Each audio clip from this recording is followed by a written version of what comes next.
Kahang pati pagbabardagulan online ng Noranians at Vilmanians ay nakarating kay Rita Avila. Sa isang post niya sa Instagram at Facebook ay binigyan niya ng espasyo para magpaalala sa mga Noranians at Vilmanians na huwag nang mag-away.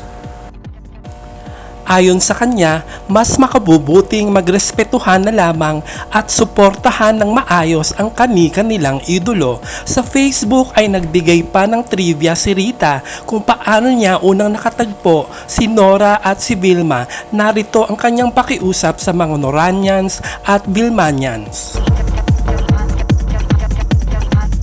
Napanood ko na ang When I Met You in Tokyo at Pieta.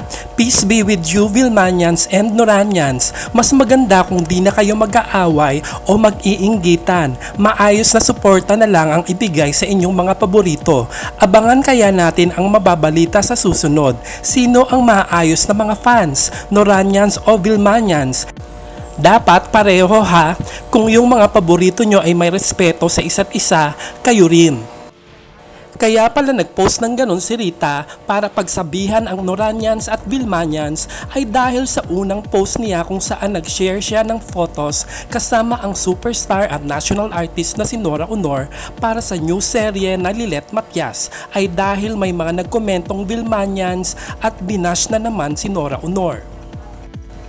Reply ni Rita sa Vilmanian, bawal mag-away dito Vilmanians at Noranians. Huwag na kasi mag-away at magkumparahan. Para ano?